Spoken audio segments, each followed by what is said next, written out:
Hey, this is Stacy from Let's Cook, y'all. Welcome back to our channel. If you're new, welcome. We're really glad you're here. We're back with a new week of What's for Dinner. We are continuing to stay home and shelter in place. We are cooking some comfort meals and a couple of new things from our very well-stocked pantry, fridge, and freezer. We're so blessed to have so much food on hand. We hope you get some ideas for dinner tonight at your house and hope everyone is safe and well. Our first meal this week used the last package of boneless, skinless chicken thighs that I had in the freezer, along with some Italian dressing that I had made for a couple of recipes last week. I put this together earlier in the afternoon and let the chicken marinate for a while in the fridge. My old rice cooker that I'm still hanging on to also steams, so I put some pot stickers, frozen, about 6 or 7 of them in, and I will steam them for 20 minutes. I'm going out on a limb and trying something I saw online. I have no idea where I saw it. I've got my last package of boneless chicken thighs. I'm going to try them in the air fryer. I'm going to get them mostly cooked and then take some of our favorite sweet chili sauce that we like with Asian dishes, and I will brush both sides of it for the last couple of minutes. I'm going to kind of wing it starting at 400, and I will check them about 10 or 12 minutes in.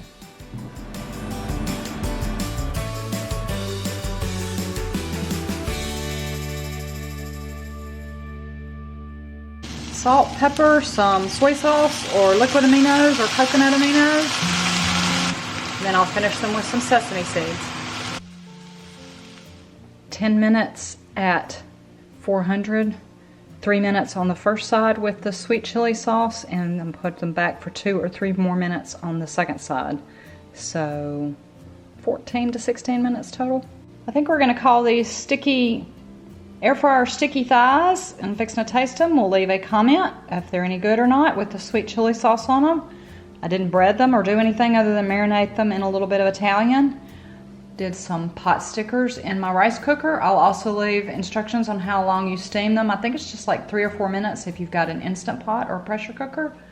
I cooked some crab rangoon. These were out of a big bag from Sam's, and these are out of a big bag, I think, from Walmart. Still working through my freezer. The crab rangoons were in the toaster oven, and I did the sesame green beans from frozen on my stovetop. So I'm using all my appliances, clean up dishes, but quasi-Chinese, cooking from the pantry is what's for dinner tonight. A long time ago, in a galaxy far, far away, or on the internet, long before there was things like Facebook, Pinterest, YouTube, there was blogs and there were message boards. And in the late 90s or early 2000s, I got a recipe from a message board on making some homemade hamburger buns, and I have not made these probably in 15 years. But with things being the way they are, I pulled out my recipe, pulled out my bread machine. I think the only time I've used this in the past 2 or 3 years, we actually did film it, and I'll leave a link to that recipe. It was one of the what we eat in a day videos that we've done, but it uses basic ingredients: flour, sugar, yeast. I used to buy a jar of bread machine yeast, but I did find this at my Kroger, although the flour is running low. I do have some, and basic ingredients like water, butter, egg, and salt. And we're gonna see if I can make the dough and form it into hamburger buns for tonight's dinner.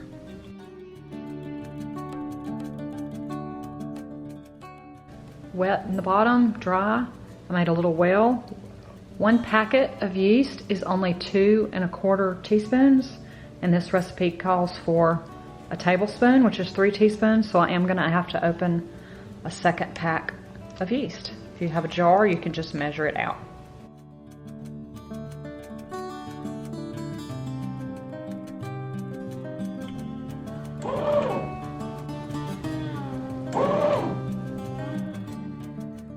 I have not made bread in a long time, but I could tell right away when I got the dough out an hour and a half later from the bread machine and started to work with it that it did not have the right feel and consistency to it.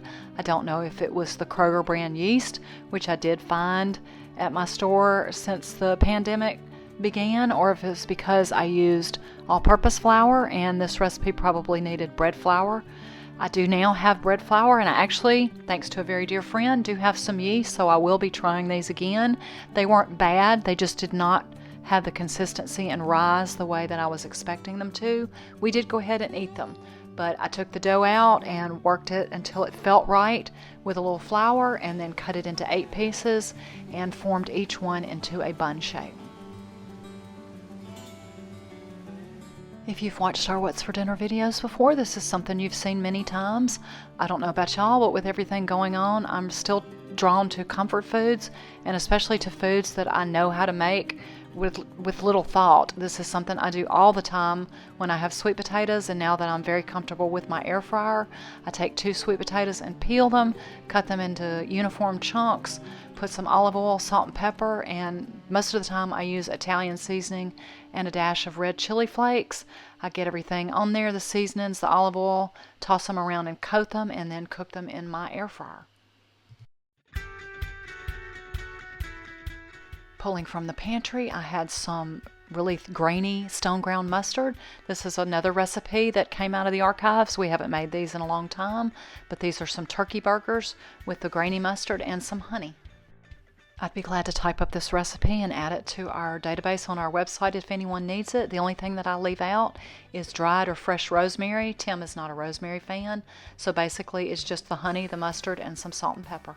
Made up the turkey burgers with honey mustard, salt and pepper, and some breadcrumbs, and they will go to the grill master for him to work his magic. Tim the grill master strikes again. Put cheese on the turkey burgers, toasted the homemade buns. We've got little Dole fruit cups and sweet potato fries. We're still in comfort food mode. Doesn't get any easier than burgers and fries. I'll show you a quick picture of our plate. That's what's for dinner tonight.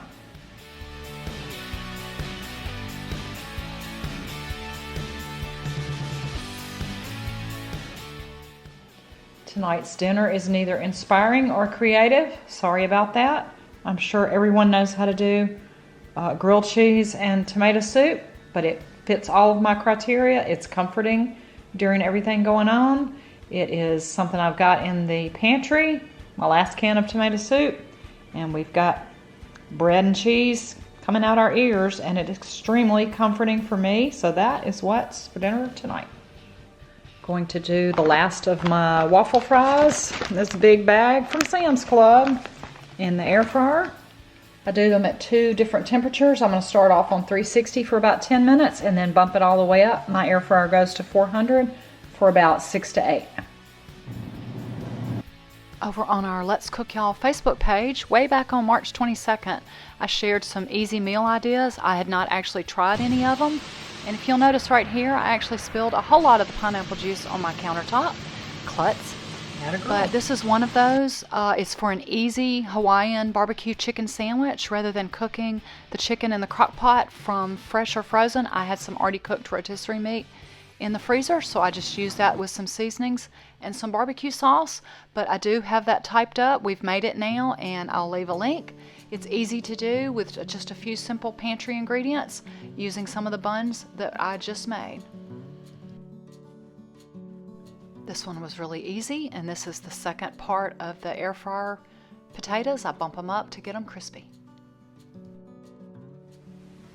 Hawaiian barbecue chicken, you can do it in the crock pot. I'll leave a link to the recipe I used. It was just an idea. I posted and shared on Facebook where you cook the chicken in the crock pot, but I had the rotisserie chicken. Did some waffle fries, cut up an orange, and using the rest of the buns that I made the other day. So Hawaiian barbecue chicken is what's for dinner tonight. You excited?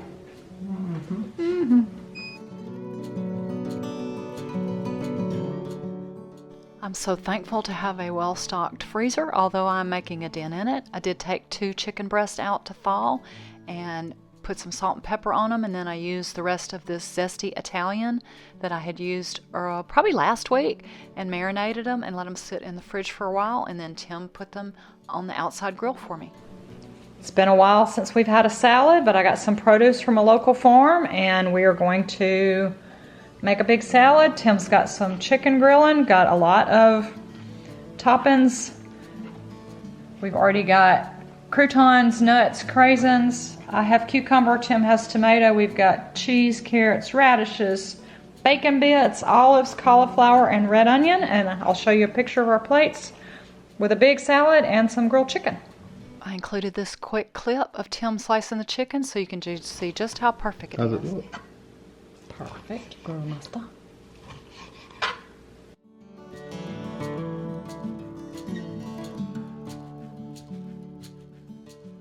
Not only is Tim the grill master, he makes a prettier plate. His salad looks more awesomer than mine. Mine is just very big. It is. I think we're both really excited to finally have some salad again. That's what's for dinner tonight. Since we were really good and had salad for dinner, I thought it'd be a good time to try a different mug cake. I made one a couple of weeks ago that was just a chocolatey one. I'd been wanting to try this Nutella one, and so I got the pantry ingredients out and zapped it in the microwave.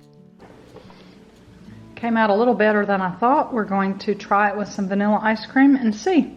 Tim is not excited about the one that has the word Nutella in it, which is just crazy. It's just chocolate. But the other one was good. I will leave a link to this one if it is tasty. And this one ended up being all mine. Tim wouldn't even touch it because it had Nutella in it. To be fair, it was not as good as the first one that I made 2 weeks ago.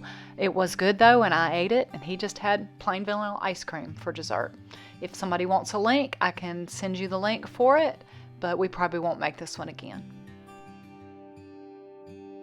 This is another favorite that I like to make, and it's also really an easy pantry meal. You'll start off with some croutons. I always have them in my cabinet for salads. I crush them up in a zip-top bag. I'll take some canned chicken.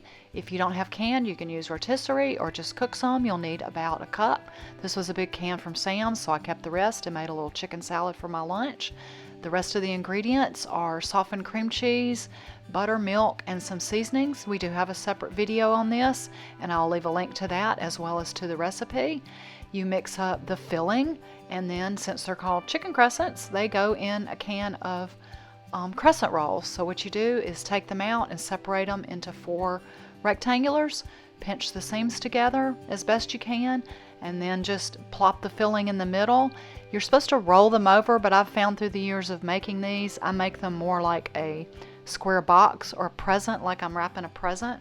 So I just go on each end and fold in the sides. Make sure the seams are together. If it's okay if it oozes out a little bit, you're going to put them on a greased baking sheet. I like to use my little Silpats when I have them.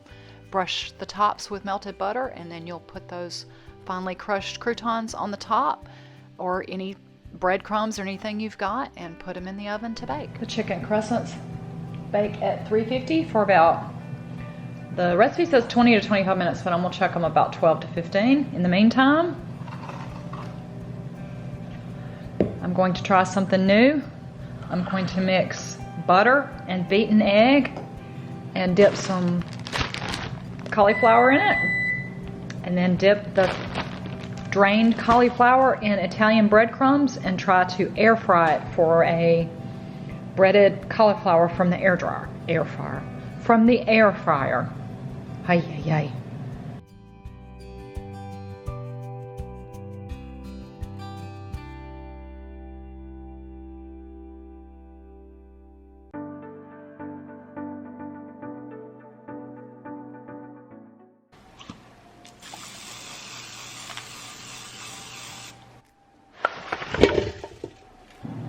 I'll start them at 10 minutes and check them and flip them and see how much longer they need. They were already starting to brown after 10 minutes, so they definitely don't take 20 like the recipe guideline said, so I'm gonna do them 3 more. Comfort food is still first and foremost in my mind, so we've got carbs and carbs. We've got chicken crescents. We're gonna try this air fryer breaded cauliflower, sort of a vegetable, and the last homemade bun with 2 different kinds of melted cheese. So 2 breads. Chicken crescents and cauliflower is what's for dinner tonight. Thank you so much for stopping by and watching. Hope everyone is staying safe and staying healthy. Have a wonderful and truly blessed day, y'all.